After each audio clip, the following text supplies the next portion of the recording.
Saludos. En esta oportunidad estaremos conversando sobre el amparo constitucional. El amparo debemos observarlo como una acción, también debemos observarlo como una garantía y como lo establece el artículo 27 de la Constitución, que es como un derecho. Ahora bien, ese derecho eh, se materializa, como lo habíamos dicho en un primer momento, como una acción y como una garantía. ¿Cómo es eso? Establece el artículo 27 de la Constitución de la República Bolivariana de Venezuela que el amparo es un derecho de las personas para tutelar, para proteger sus derechos y garantías constitucionales. Entonces vemos cómo el amparo se traduce como una acción, es decir, cuando acudimos ante el sistema de administración de justicia a presentar un amparo, accionamos una vía que es extraordinaria y que se diferencia de los procedimientos ordinarios previstos en el resto del ordenamiento jurídico procesal en Venezuela. A su vez, describe el artículo 27 que esa acción de amparo que vamos a accionar como una vía extraordinaria se debe sustanciar en un procedimiento que lo describe como oral, como público, como breve, como gratuito y no sujeto a formalidades, y que la autoridad judicial tendrá la potestad de restablecer la situación jurídica infringida y tiene todo el tiempo será hábil y el tribunal lo tramitará con preferencia a cualquier otro asunto. En ese sentido vemos por qué esa característica de extraordinario y que vamos a distinguirlo de lo que es la vía ordinaria, como señalábamos que son el resto de los procedimientos que establece el ordenamiento jurídico en Venezuela. Y decimos que es una garantía porque es una forma de hacer valer, de hacer de invocar, de solicitar, de peticionar tutela judicial ante los órganos de administración de justicia de derechos de orden constitucional.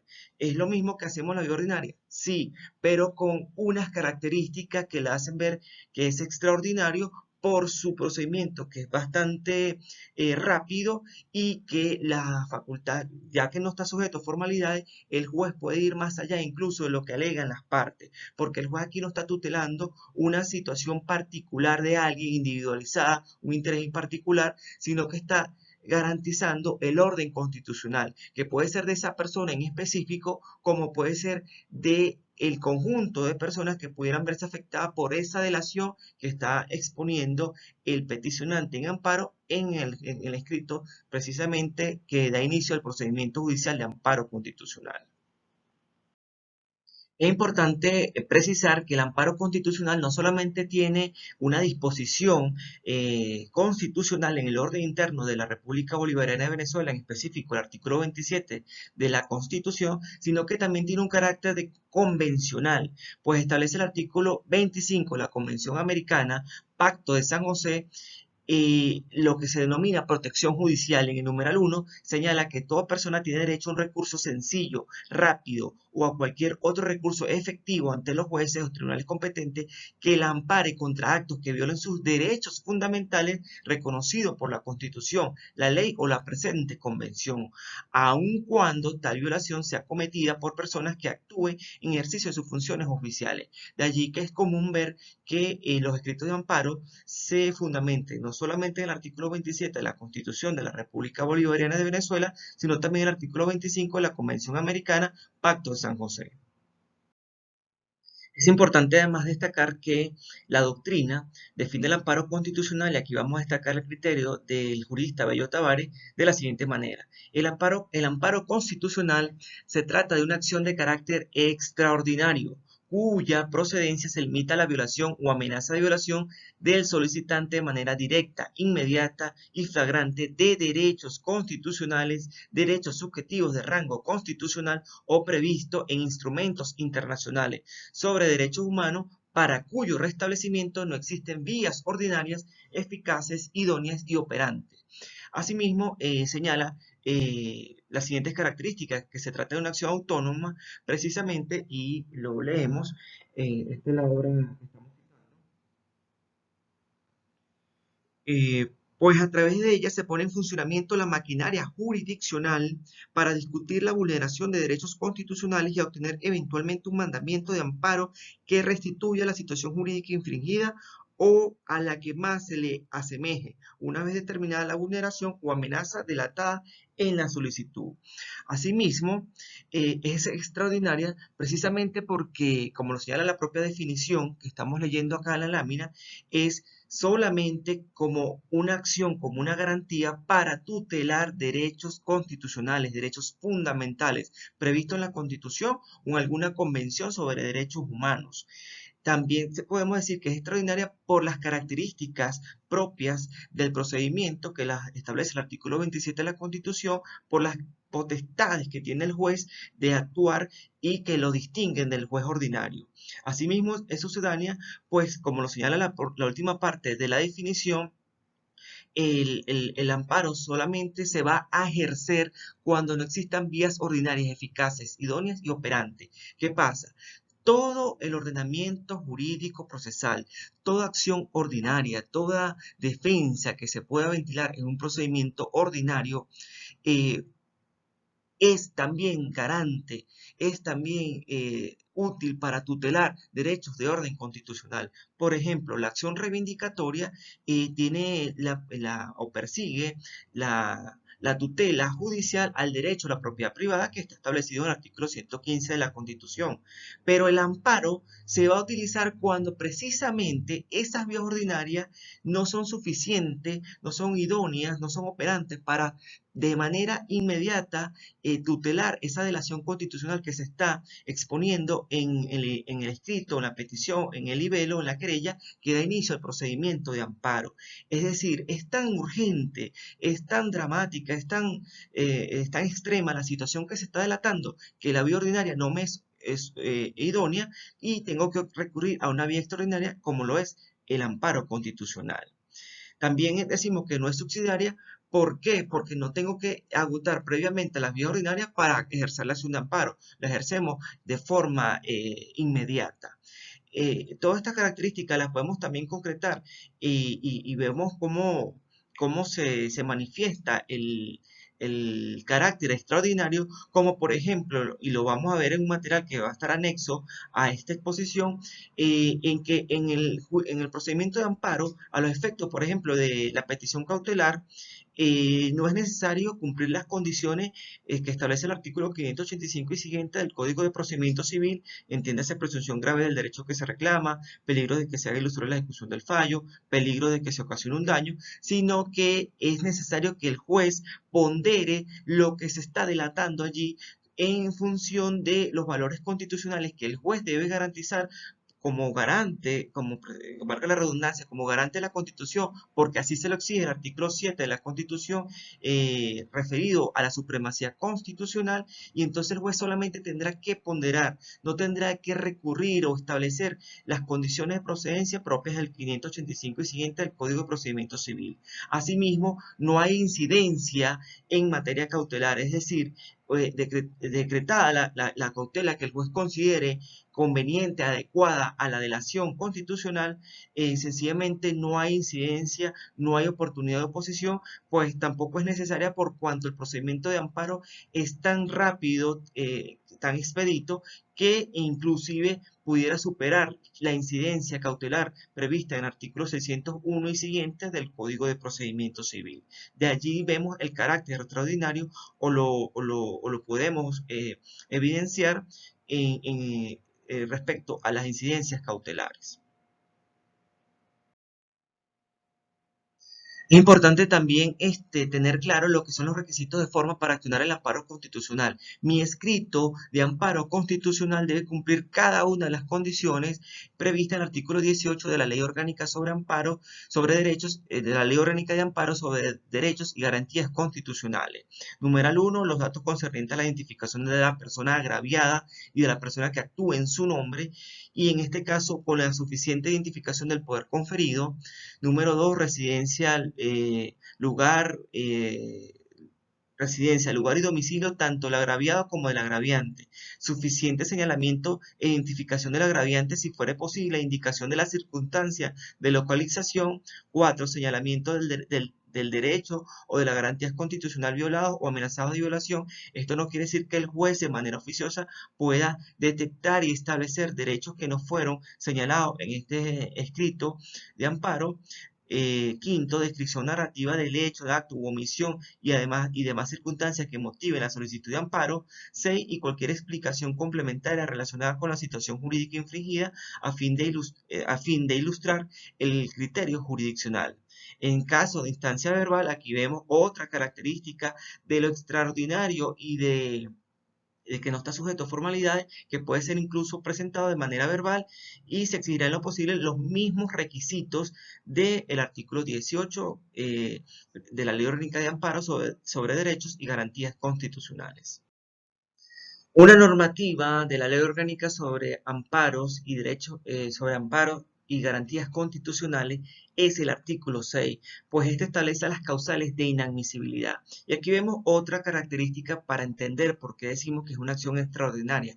Las vías ordinarias, las causales de inadmisibilidad son bastante precisas, es decir, siempre y cuando no sean contrarias al orden público o una disposición expresa de la ley. La vía del amparo es mucho más amplia, su catálogo de inadmisibilidad y bastantes particulares. Vamos a leerlas una por una para comprender cuándo resulta inadmisible un amparo constitucional. Numeral 1. Cuando hayan cesado la violación o amenaza de algún derecho o garantías constitucionales que hubiesen podido causarla.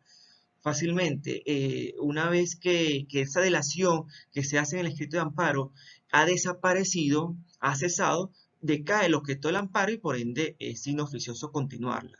Numeral 2. Cuando la amenaza contra el derecho o la garantía constitucional no sea inmediata, posible y realizable por el imputado. No podemos hablar de eventuales amenazas ni de ansiedades por parte del accionante. Tiene que ser una amenaza o una violación flagrante del orden constitucional que de inmediato el juez la pueda detectar y que sea imputable al quien estamos señalando como presunto agraviante. Es decir, la amenaza tiene que ser inmediata. Numeral 3. Cuando la violación del derecho o la garantía constitucional constituye una evidente situación irreparable, no siendo posible el restablecimiento de la situación jurídica infringida.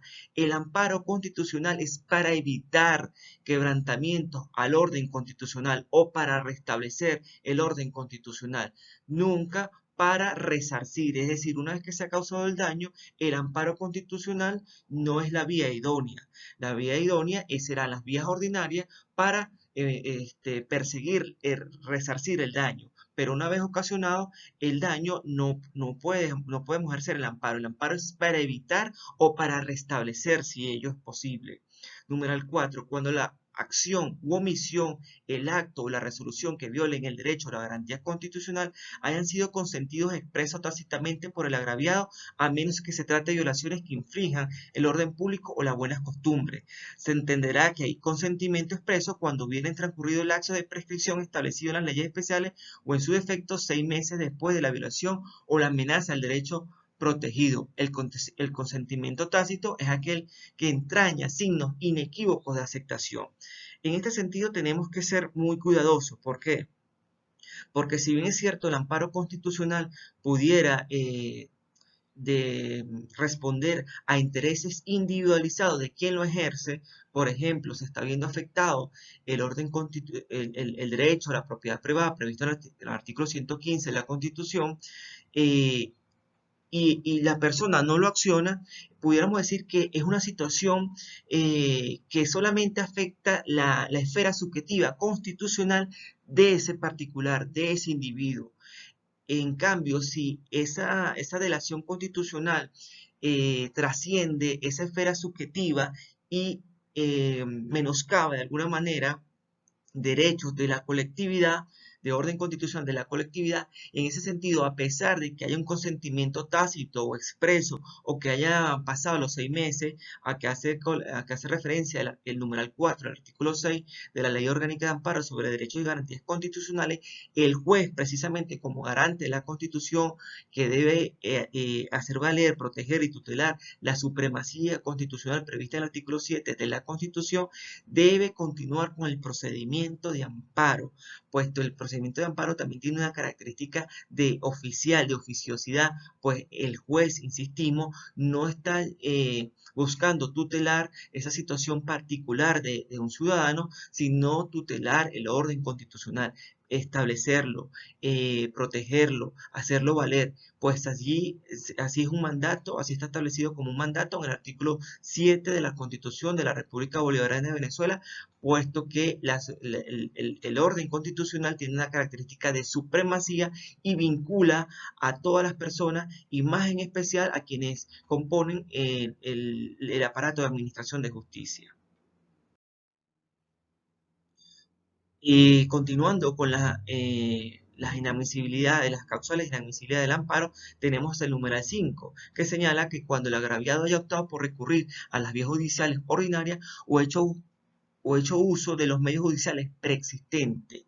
Esta característica también tenemos que verla de dos maneras. Si el agraviado optó por recurrir a las vías judiciales, en ese sentido, la acción constitucional, la acción de amparo constitucional resulta inadmisible.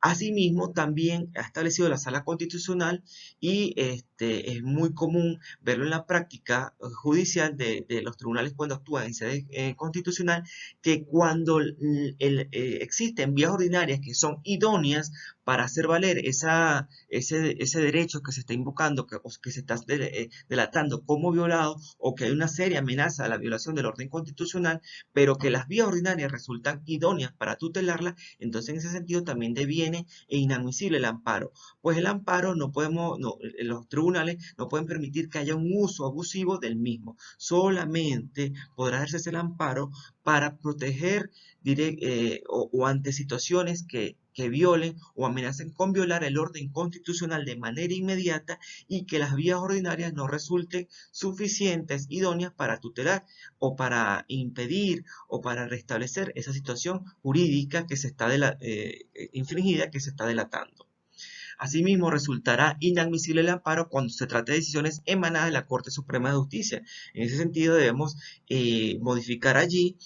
Recordemos que la Ley Orgánica de Amparo sobre Derechos y Garantías Constitucionales es previa a la actual Constitución y debemos modificar esa expresión Corte Suprema de Justicia por Tribunal Supremo de Justicia. Entonces, ¿qué pasa cuando, por ejemplo, una decisión de la Sala de Casación Civil, penal, social, político-administrativa, viola el orden, considero que viola el orden constitucional o me afecta mi esfera subjetiva constitucional, ¿puedo hacer amparo?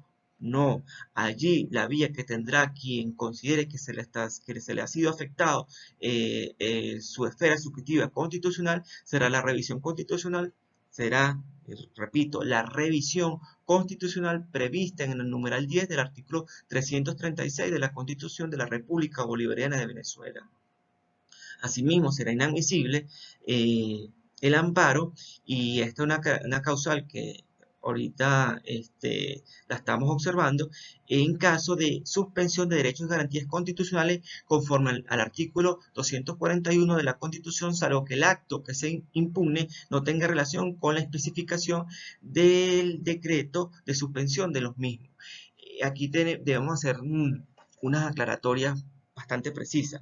El amparo constitucional será inadmisible cuando se trate de tutelar unos derechos o garantías constitucionales que el propio decreto de esta sección suspendió. ¿Ok? Entonces allí resultará inadmisible.